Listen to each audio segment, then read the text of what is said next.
Friends, రీసెంట్గా మనకు ఈనాడు పేపర్లో ఒక ఆర్టికల్ రావడం జరిగింది. అదేంటంటే యూపీఎస్సీ లాగానే తెలంగాణ పబ్లిక్ సర్వీస్ కమిషన్ కూడా విత్ ఇన్ 1 year లోపల ఈ ఫైనల్ రిజల్ట్ ఇచ్చేందుకు సన్నాహాలు చేస్తుందని. ఈ ఆర్టికల్ ప్రకారం అయితే ఈ గ్రూప్ 1 రిజల్ట్ February 19లోగా అది కూడా తుది ఫలితాలు రాబోతున్నాయి. ఒకవేళ కనుక ఇది ఈనాడు పేపర్లో ఉన్న ఆర్టికలే కాదు, రీసెంట్గా మన ముఖ్యమంత్రి రేవంత్ రెడ్డి గారు కానీ, మన మినిస్టర్ శ్రీనివాస్ రెడ్డి గారు కానీ ఎక్కువగా కూడా వెరీ షార్ట్ టర్మ్లో గ్రూప్ 1 ఫినిష్ చేస్తాం అనే చెప్తున్నారు. ఒకవేళ February 19 లోపల కనుక మనకు గ్రూప్ 1 రిజల్ట్ రావాలంటే కనుక దానికంటే అట్లీస్ట్ ఒక 1 month ముందైనా 1:2 కాల్ఫర్ చేయాలి. అండ్ క్యాండిడేట్స్కి వెబ్ ఆప్షన్స్ ఇవ్వడం కానీ, సర్టిఫికేట్ వెరిఫికేషన్ కానీ, అండ్ మెడికల్ టెస్ట్ కానీ ఇవన్నీ చేయాల్సి ఉంటుంది. సో ఇలా చూసుకుంటే కనుక గ్రూప్ 1 జనరల్ ర్యాంకింగ్ లిస్ట్ ఒకవేళ జనవరిలోనే వచ్చే అవకాశం ఉంది. లేదా ఇంకా కోర్స్ ఇవన్నీ కూడా కోర్టు యొక్క తీర్పుకు లోబడే ఉంటాయి. అండ్ ఈ కోర్టు యొక్క తీర్పు కూడా సుప్రీంకోర్టులో మనం కోర్టు తీర్పు వెళ్ళినప్పుడు ఏం చెప్పిందంటే వాళ్ళు వెరీ క్లియర్గా చెప్పారు, సుప్రీంకోర్టులో ఏదైనా కూడా కోర్టు తీర్పుకు లోబడే ఉండాలి. అండ్ అదే కాకుండా కోర్టు తీర్పు అనేది డివిజన్ బెంచ్లో 3 నెలలలోపు దాన్ని మీరు ఫినిష్ చేయండి అని చెప్పారు. సుప్రీంకోర్టు వెరీ క్లియర్గా హైకోర్టుకి ఒక అడ్వైజ్ ఇచ్చింది. ఓకే, అంటే మరి 3 నెలల కోర్టు తీర్పు వస్తుందా ఏంటి ఒకసారి చూద్దాం. ఇప్పుడు ఆల్రెడీ నిన్న మనకు కోర్టు హీరింగ్ జరిగింది, అది మళ్ళీ నెక్స్ట్ ట్యూస్డేకి అది పోస్ట్పోన్ అయింది. మళ్ళీ నెక్స్ట్ డేట్ వచ్చి అప్పుడు ఇచ్చారు. అండ్ దీని ప్రకారం చూసుకుంటే అండ్ పేపర్ కరెక్షన్ కూడా అసలు టైం ఎంత పడుతుంది? Paper correction almost 21,000 members final exam రాశారు. అండ్ ఇంటూ 7 పేపర్స్ అనుకోండి, అంటే more than 1 lakh papers. And that to B 2 times correction చేయాలి ఒక ప్రతి పేపర్ని, అంటే 2 లక్షలకు పైగా పేపర్స్ కరెక్షన్ చేయాలి. సో 2 లక్షల పైగా పేపర్స్ కరెక్షన్ అంటే అంత ఈజీ టాస్క్ ఏమీ కాదు. అందుకని చాలామంది ఆల్రెడీ పేపర్ కరెక్షన్ అయిపోయింది, రిజల్ట్ వెంటనే రాబోతుంది, జనరల్ ర్యాంకింగ్ లిస్ట్ అవైలబుల్గా ఆల్రెడీ ఉంది, అలాంటి ఊహాగానాలు ఎవరు నమ్మవద్దు. ఎందుకంటే నిజంగా 2 లక్షల పేపర్లని విత్ ఇన్ 20-30 daysలో యాక్చువల్గా ఇవాళకి గ్రూప్ 1 ఫినిష్ అయ్యి కరెక్ట్గా 1 month అవుతుంది. లాస్ట్ మంత్ 28కి అయింది, మళ్ళీ మనం 27th రోజు ఉన్నాం ఈరోజు, అంటే 1 month. విత్ ఇన్ 1 monthలో ఎన్ని పేపర్లు కరెక్షన్ అంటే ఆ కరెక్షన్ చాలా లిబరల్గా ఉండే ఛాన్స్ ఉంది. ఎందుకంటే ఎక్కువ మంది ఫ్యాకల్టీని కనుక తీసుకొని కరెక్షన్ చేస్తే ఎక్కువ ఒపీనియన్స్ ఉండి ఎక్కువ డైవర్సిఫికేషన్ ఉంటుంది, అప్పుడు అది కష్టం. అది తక్కువ మందిని తీసుకున్నాం అనుకోండి, కరెక్ట్గా అందరి అభిప్రాయాలు ఒకలా ఉండి మన పేపర్లో ఒక మార్క్స్ కూడా కొంచెం సిమిలర్గా వచ్చే ఛాన్స్ ఉంది. అండ్ దట్ టు బి మన తెలంగాణ ఉద్యమం పేపర్కి వచ్చేసరికి ఖచ్చితంగా తెలంగాణ వాళ్ళే దాన్ని కరెక్షన్ చేయాల్సిన అవసరం ఉంది. ఎందుకంటే హిస్టరీ కానీ పాలిటీ కానీ ఆల్ ఓవర్ ఇండియా నుంచి ఎక్కడి నుంచి అయినా మనం ఫ్యాకల్టీని పిలుచుకొని రావచ్చు. బట్ పర్టికులర్గా తెలంగాణ ఉద్యమానికి వచ్చేసరికి ఆ మూమెంట్ యొక్క దాని యొక్క ఉద్రిక్తతను, దాని యొక్క భావాన్ని అర్థం చేసుకోవాలంటే తెలంగాణ వాళ్ళైతేనే కరెక్ట్గా ఉంటుంది. అండ్ ఈ మధ్య రీసెంట్గా యూట్యూబ్లో మనకు కట్ ఆఫ్ మీద డిస్కషన్స్ జరుగుతున్నాయి. అసలు కట్ ఆఫ్ మీద ఎంత ఉండొచ్చు? ఎందుకంటే నాకు కూడా చాలామంది కాల్ చేసి, సార్ కట్ ఆఫ్ ఎంత ఉండొచ్చు, కట్ ఆఫ్ ఎలా ఉంటుంది, ఎన్ని క్వశ్చన్స్ ఆన్సర్ చేస్తే ఆన్సర్ మనకు సర్వీస్ వస్తుంది అనేది చాలామంది అడుగుతున్నారు. వాళ్ళందరికీ ఒక చిన్న క్లారిటీ కోసమే పర్టికులర్గా ఈ వీడియో. ఫస్ట్ ఏంటంటే ఇదేమీ ఆబ్జెక్టివ్ ఎగ్జామ్ కాదు. ఫర్ ఎగ్జాంపుల్ ఆబ్జెక్టివ్ అనుకోండి, either 0 mark or 1 mark, simple, కట్టే కొట్టే తెచ్చే. కానీ ఇదేంటిది subject, and that to be either 0 marks నుంచి 10 marks కూడా రావచ్చు, 0 to 10. కానీ ఏ క్వశ్చన్కి ఎన్ని మార్క్స్ పడతాయి అనేది ఆల్ డిపెండ్స్ ఆన్ కరెక్షన్ యొక్క స్టాండర్డ్ ప్రకారం ఉంటుంది. కరెక్షన్ స్టాండర్డ్ అంటే అవసరమైతే ఒక్కోసారి మ్యాక్సిమం 8 marks కూడా పడే అవకాశం ఉంటుంది. కానీ 8 marks పడాలంటే మన ఆన్సర్ సూపర్ ఎక్స్ట్రాడినరీ ఆన్సర్ అయితే పడుతుంది. సో అండ్ మన మినిమం మార్క్స్ ఎన్ని పడతాయని చాలామంది అంటున్నారు. మినిమం మార్క్స్ 0 కూడా పడతాయి. చాలామంది ఏమంటారు చేస్తున్నారంటే ఏదో ఒకటి రాసొచ్చాం, ఇర్రిలివెంట్ అంటే అసలు ఏ క్వశ్చన్కి ఏ మాత్రం సంబంధం లేకుండా కూడా ఆన్సర్లో రాసొచ్చారు. వాళ్ళకి ఓకే 2 పేజెస్ రాశారు కాబట్టి 2 మార్క్స్, 1 పేజీ రాశారు కాబట్టి 1 మార్క్ లాంటి కాన్సెప్ట్స్ ఇలాంటి గ్రూప్ 1 మెయిన్స్లో ఉండవండి. వాళ్ళకి అవుట్ రైట్గా వాళ్ళ క్వశ్చన్ స్ట్రైక్ అవుట్ చేసేసి 0 మార్క్స్ వేయడం జరుగుతుంది. ఎందుకంటే అక్కడ మన పేపర్ కరెక్షన్ చేసేది ప్రొఫెసర్స్, వాళ్ళు ఇర్రిలెవెన్సీ ఉంటే అస్సలు పట్టించుకోరు. మరి మన యొక్క క్వశ్చన్కి, మనం అడిగిన క్వశ్చన్కి మనం రాసిన ఆన్సర్కి మధ్య రిలవెన్స్ పెరుగుతున్న కొద్దీ మనకు వచ్చే మార్క్స్ కూడా పెరుగుతూ ఉంటాయి. అండ్ ఫర్ ఎగ్జాంపుల్ ఈసారి పేపర్ కనుక మనం చూస్తే ఆల్మోస్ట్ 5 పేపర్స్లో అంతే కదా, ఫస్ట్ పేపర్ ఎస్ఏ తీసేద్దాం అండ్ సైన్స్ అండ్ టెక్నాలజీ తీసేస్తే కూడా, so total 4 papers into each పేపర్లో 6 క్వశ్చన్స్ మనకు చాయిస్ లేదు. అండ్ ఎస్ఎన్టీలో 4 క్వశ్చన్స్కి చాయిస్ లేదు. అంటే టోటల్ 28 క్వశ్చన్స్కి మనకు ఇక్కడ చాయిస్ లేదు. ఇది చాలా ఎక్కువ ఇంపాక్ట్ ప్లే చేస్తుంది, ఎందుకంటే ఇది ఖచ్చితంగా రాయాల్సిన క్వశ్చన్స్. అండ్ ఎవరు మరి సెలక్షన్ లిస్ట్లో ఉంటారు అని అడిగితే, ఎవరైతే 10 క్వశ్చన్స్ బాగా అంటే కంప్లీట్ రిలవెంట్ ఆన్సర్ రాసిన వాళ్ళు, అండ్ 2 క్వశ్చన్స్ కాస్త మోడరేట్గా రాసి రిమైనింగ్ 1 to 3 క్వశ్చన్స్ ఇది రిలవెన్స్ కొంచెం తగ్గినా పర్లేదు. ఈ 10 క్వశ్చన్స్ కనుక బాగా రాస్తే వీళ్ళకు ఈచ్ క్వశ్చన్కి 5 and above మార్క్సే వచ్చే ఛాన్స్ ఉంది. 5 and above మార్క్స్ అని ఎందుకన్నానంటే, మనకు వెరీ క్లియర్గా నోటిఫికేషన్లో మెన్షన్ చేశారు. ఏమనంటే పాయింట్ నెంబర్ 12 అనుకుంటా, ఐ థింక్. దాంట్లో ఏంటంటే minimum qualifying marks for mains కూడా ఉన్నాయి. ఎంత? 40%. 40% అంటే ఈచ్ క్వశ్చన్కి 4 మార్క్స్. సో అంటే ఆన్ యావరేజ్ ఇది మినిమం క్వాలిఫైయింగ్ మార్క్స్ ఎవరికి పెడతారంటే జనరల్గా యావరేజ్ ఆన్సర్కి ఉంటుంది. సో ఒక యావరేజ్ ఆన్సర్కి మినిమం మనకు 4 మార్క్స్ అనేవి గెయిన్ చేసే ఛాన్స్ ఉంది. అండ్ ఈ మినిమం మార్క్స్ అనేది ఈచ్ అండ్ ఎవ్రీ పేపర్కి కాదు, కంప్లీట్ ఓవరాల్ అంటే టోటల్ 900కి మాత్రమే చూస్తారు. 900లో 40% అంటే ఎంత మనకు 360. సో 360 అనేది ఖచ్చితంగా రావాల్సిన mark for OC. So remaining BC అయితే 35%, అది మళ్ళీ మారుతూ ఉంటుంది. సో అండ్ ఇంకొక చిన్న ఇక్కడ వచ్చిందంటే, ఈసారి ఇన్స్టిట్యూట్స్ వాళ్ళు చెప్పడం కానీ లేదా చాలామంది 15 out of 15 రాస్తే మీకు సర్వీస్ వస్తుందని చెప్పడం వల్ల చాలామంది స్టూడెంట్స్ ఏం చేశారంటే 15 out of 15 రాసేసారు. మరి ఒక్కదానికైనా రిలవెన్స్ ఉందా అంటే 15లో అట్లీస్ట్ 10 క్వశ్చన్ ఇర్రిలవెంట్ రాశారు వాళ్ళందరూ. ఏదో 5 క్వశ్చన్స్ కరెక్ట్గా రాశారు, మిగతా 10 క్వశ్చన్స్ వాళ్ళ క్వశ్చన్లో ఒక వర్డ్ పట్టుకున్నారు, ఒక స్ట్రింగ్ పట్టుకున్నారు, ఆ వర్డ్ మీద వాళ్ళకి తెలిసింది రాసుకుంటూ వెళ్ళిపోయారు. అంతే తప్ప క్వశ్చన్ ఏం అడిగారు, క్వశ్చన్ అసలు ఏం ఆన్సర్ రావాలి అలాంటి ఏమీ వాళ్ళు అసలు పట్టించుకునే లేదు. ఇలాంటి వాళ్ళందరూ కూడా సర్వీస్ వచ్చే ఛాన్స్ అసలు లేదని చెప్తాను. ఆల్మోస్ట్ చాలా చాలా తక్కువ. ఓకే, ఫర్ ఎగ్జాంపుల్ లైక్ మనం ఇప్పుడు కొన్ని క్వశ్చన్స్ డిస్కస్ చేద్దాం. మనకు ఫస్ట్ పేపర్లోనే ఫస్ట్ క్వశ్చన్ అంటే హిస్టరీలోనే ఏమడిగాడు, Gandhara, for example paper 2 questions, Gandhara and Mathura ఈ రెండింటి మధ్య డిఫరెన్సెసే అడిగాడు. ఆ డిఫరెన్సెస్ కూడా ఏమడిగాడు, వెరీ పర్టికులర్గా శైలీకృత మరియు దృశ్య చిత్రాల అని, అంటే స్టైలిస్టిక్ అండ్ ఐకోనోగ్రాఫిక్ అని వెరీ పర్టికులర్గా అడిగాడు. ఇలాంటి క్వశ్చన్స్ అడిగేటప్పుడు వాటి ప్లేసెస్ అవన్నీ పెద్ద ఇంపార్టెంట్ కాదు. మనం ఏంటంటే జనరల్ ఆన్సర్ రాసేస్తాం. వీటికి కూడా వెరీ పర్టికులర్గా ఈ రెండింటి మీద ఎవరైతే ఆన్సర్ రాస్తారో ఈ రెండింటి మీద ఎవరైతే కాన్సన్ట్రేట్ చేశారో వాళ్ళకు హై మార్క్స్ వస్తాయి. ఇలానే ఫర్ ఎగ్జాంపుల్ జాగ్రఫీలో ఏం చేశాడు, effect of Himalayas and Tibet ఈ రెండు అడిగాడు యాక్చువల్గా. కానీ చాలామంది దీనికి ఆన్సరు హిమాలయస్ ఒక ఎఫెక్ట్ మట్టుకు రాసి వదిలిపెట్టేశారు. టిబెట్ ఎఫెక్ట్ అట్లీస్ట్ 1 to 2 పాయింట్స్ అయినా రాయాలి. ఈ 1 to 2 పాయింట్స్ కూడా చాలా తక్కువ మంది రాశారు. ఎవరైతే టిబెట్ ఎఫెక్ట్ కూడా రాస్తారో వాళ్ళకు మంచి మార్క్స్ పడే ఛాన్స్ ఉంది.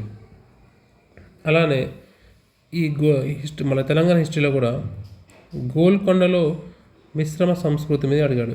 ఇది కూడా చాలా పర్టికులర్గా రాయాల్సిన ఆన్సర్ ఇవన్నీ. కానీ చాలామంది జనరల్గా రాసేశారు. మళ్ళీ అర్బన్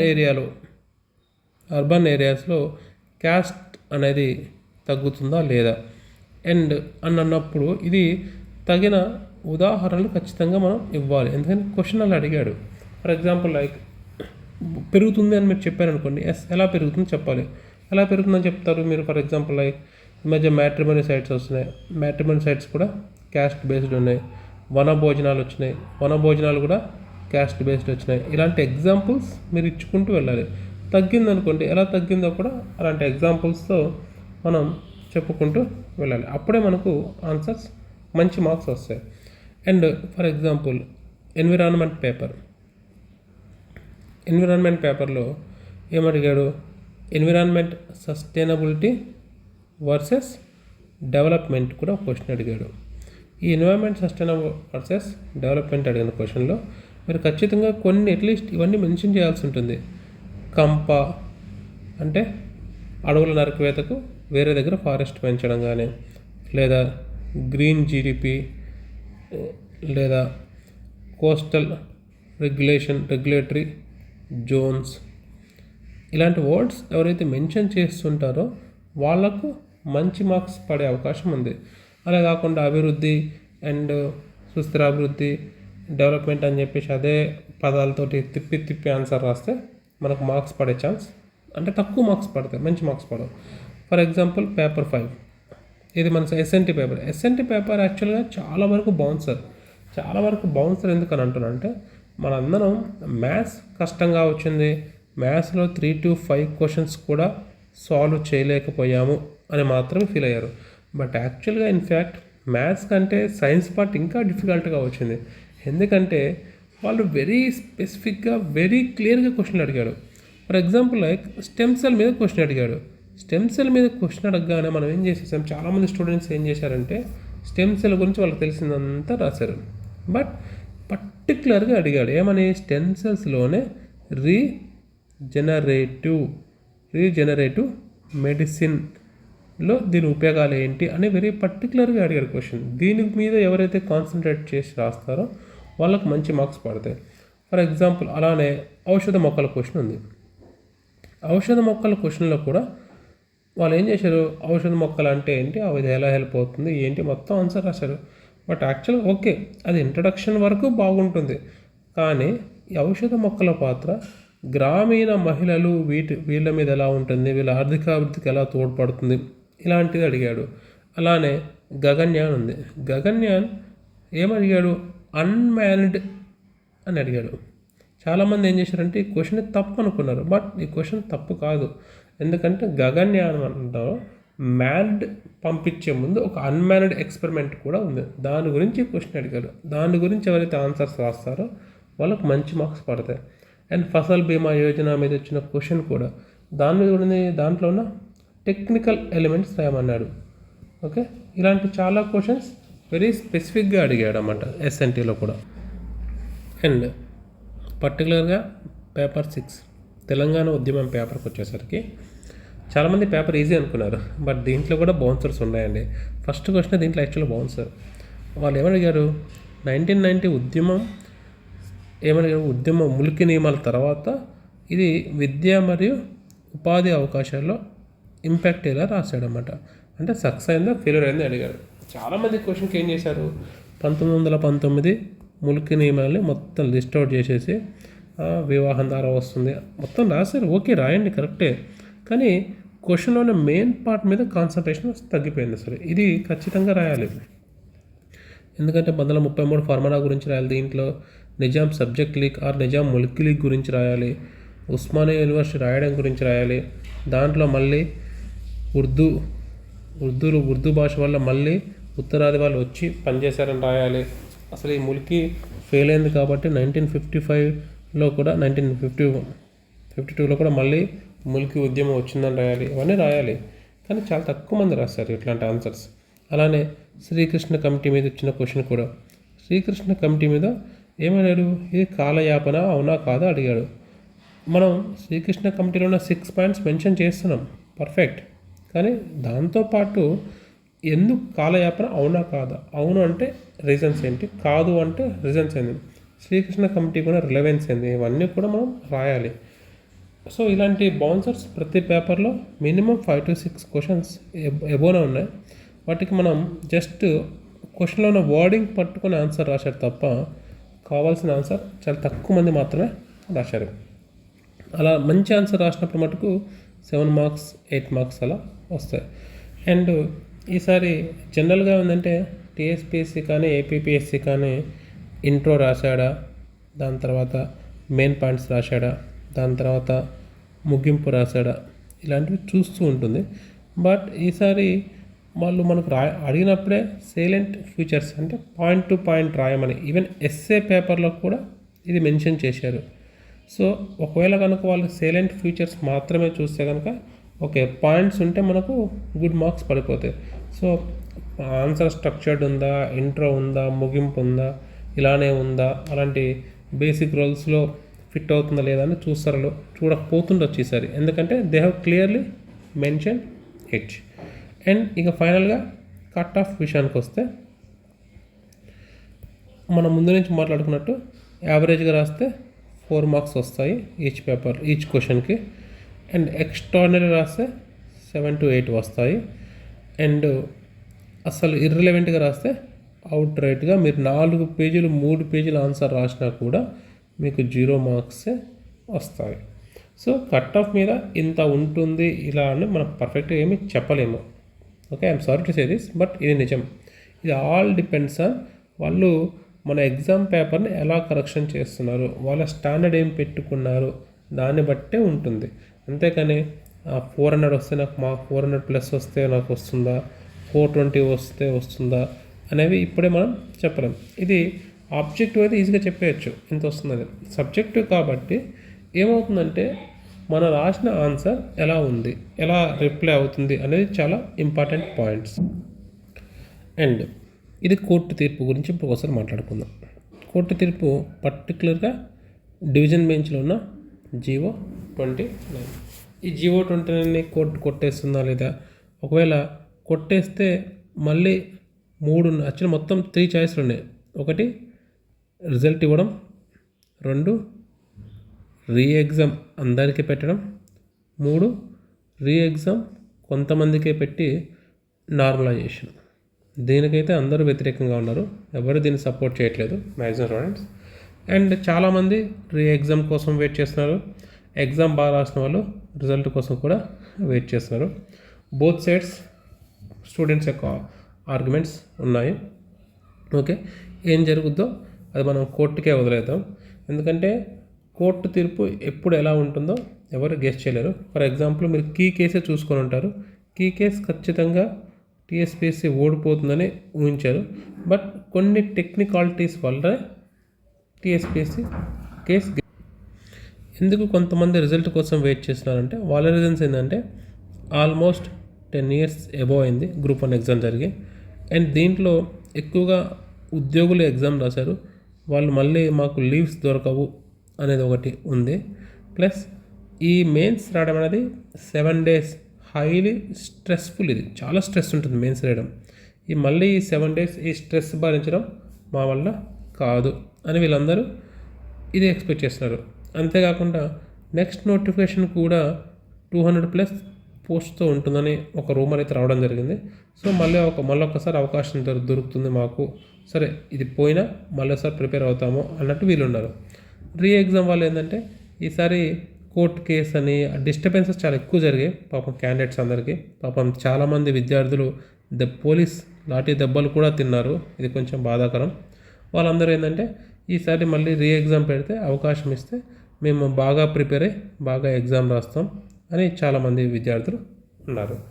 బట్ ఎనీవే, ఈ గ్రూప్ 1 కోర్ట్ కేసు విషయంలో అభ్యర్థులు ప్రస్తుతానికి సింగిల్ బెంచ్లో ఓడిపోయినప్పటికీ టీఎస్పీఎస్సీని మటుకు టీజీపీఎస్సీని మటుకు ఈ సమూలంగా ప్రక్షాళన చేసింది. నిజంగానే చెప్పాలంటే అభ్యర్థులు కేసు అనేది కోర్టులో ఓడిపోయారేమో కానీ నిజానికైతే వాళ్ళు కేసు గెలిచారు.